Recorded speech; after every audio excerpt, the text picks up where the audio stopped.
Hey everybody, it's Shelby here at Steps on Broadway, and today I am going to do a new tap shoe review for you with my very brand new pair of tap shoes.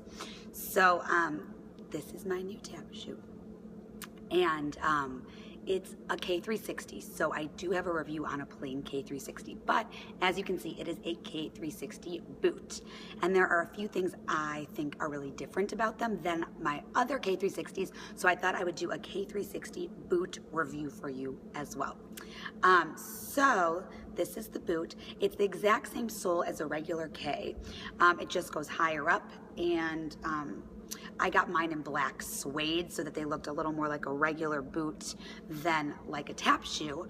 But I will tell you that all of these things definitely do come at a price. So while I absolutely love them so much, it was easily not only the most expensive pair of tap shoes I've ever bought, but it's actually the most expensive pair of shoes I've ever bought. And you know, that includes Ugg boots, Fry boots, I mean, anything in the world that I have bought, I have never even spent half of what I spent on these. Granted, I am a tap teacher, tap dancer for a living, so I will get a ton of use out of them. But I would say that a few things to think about when you're getting this boot. Number one, it did not really occur to me, I know this seems ridiculous, I should have thought of this, but it didn't really occur to me that because there's extra material up here that I would have a tough time pointing my toe to do toes in the back. So as you can see, I don't lace them all the way up.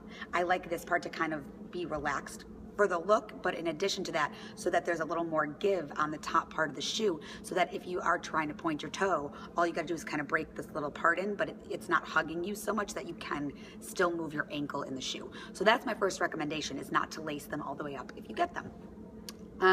The second thing I will tell you is that the break-in process for these, I've only had these about a week and a half now, and the break-in process has been not terrible, but kind of tough, because for some reason the sole in the bottom is giving me a really hard pain in my metatarsal area of my foot. So it kind of feels, even though these are flats, like I've been walking around in stiletto heels for 5 hours when I'm done with these. But I think hopefully once I break them in, they'll be, you know, just my absolute favorite, most fantastic pair of shoes in the universe.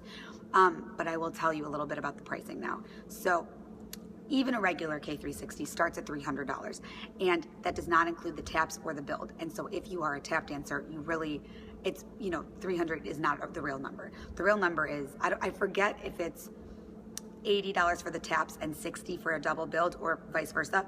But either way, if you get a double build and taps, that brings the shoe to $440 right there, even if you get a plain black K360. And then of course, because it's a boot, it's more expensive.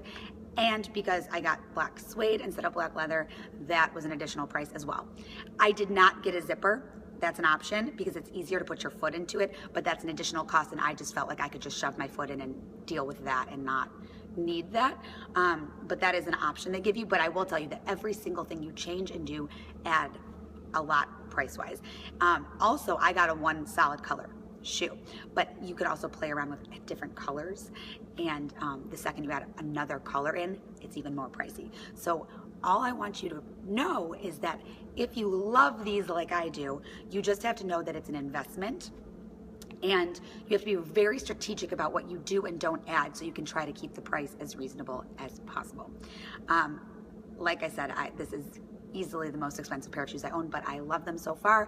I am having a little bit of a tough time breaking them in, but I can already tell that this will be my go-to pair of shoes once they kind of mold to my foot. And the only thing is that I will say is they kind of go up a tiny bit if they're laying flat on a surface. Your toe's not exactly on the ground, and I'm kind of thinking that as I wear these, that'll change a little bit, and I think that's maybe why I'm getting so much pressure right here on the ball of my foot. So I love my K360 tap boots. Once I break them in, I'm gonna love them even more. I hope you guys love them too. So thanks so much for watching. Bye.